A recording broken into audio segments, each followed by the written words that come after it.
നമ്മുടെ കാസർഗോഡുള്ള ഒരു പ്രസിദ്ധമായ ക്ഷേത്രമാണ് തടാക ക്ഷേത്രം എന്നറിയപ്പെടുന്ന അനന്തപുരം പത്മനാഭസ്വാമി ക്ഷേത്രം.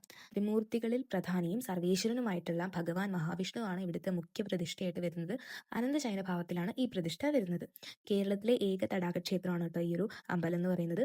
തിരുവനന്തപുരത്തെ അനന്തപത്മനാഭസ്വാമിയുടെ മൂലസ്ഥാനമായിട്ടാണ് ഇത് കരുതപ്പെടുന്നത്. നമ്മൾ കസിൻ്റെ വീട്ടിൽ നിന്ന്, അതായത് കുമ്പളയിൽ നിന്ന് വെറും 5 കിലോമീറ്റർ മാത്രമേ ഉണ്ടായിരുന്നുള്ളൂ ഈ ഒരു ക്ഷേത്രത്തിലേക്ക്. ഇവിടുത്തെ ഒരു പ്രത്യേകതയായിട്ട് കുറേ നമ്മൾ വീഡിയോയിലൊക്കെ കണ്ടിട്ടുണ്ട്, ഒരു മുതല അല്ലെ, പണ്ട് മുതൽക്ക് ഈ ഒരു തടാകത്തിൽ കണ്ടുവരുന്ന ഒരു മുതല ഉണ്ടായിരുന്നു. ബ്രിട്ടീഷുകാർ അതിനെ വെടിവെച്ച് കൊന്നിട്ടുണ്ടെന്നുണ്ടെങ്കിലും പിന്നീടും അത് തനിയെ പ്രത്യക്ഷപ്പെട്ടു. ബബിയ എന്നായിരുന്നു കേട്ടോ അതിൻ്റെ പേര്. നിരുപദ്രവകാരിയായിരുന്നു. അതുപോലെ ഇതൊരു വെജിറ്റേറിയൻ മുതലയായിരുന്നു കേട്ടോ. ഈ ഒരു ബബിയനെ നമ്മൾ പറയാറുള്ളത് ദൈവത്തിന്റെ പ്രതിരൂപമായിട്ടാണ്. അതായത് ഇവിടെ അനന്തപത്മനാഭസ്വാമിയാണല്ലോ പ്രതിഷ്ഠയായിട്ട് വരുന്നത്.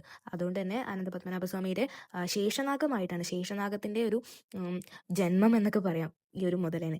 അങ്ങനെ ഈ ഒരു ബബിയ എന്ന് പറയുന്ന മുതല 2022 പോയിട്ടുണ്ടായിരുന്നു, മരിച്ചിട്ടുണ്ടായിരുന്നു, ചത്തുപോയിട്ടുണ്ടായിരുന്നു. പക്ഷെ ഇത് വീണ്ടും പ്രത്യക്ഷപ്പെട്ടു. ആ ഒരു മുതലേനെയാണ് നിങ്ങൾക്ക് ഈ ഒരു വീഡിയോയിൽ കാണാൻ പറ്റിയിട്ടുണ്ടായിരുന്നത്.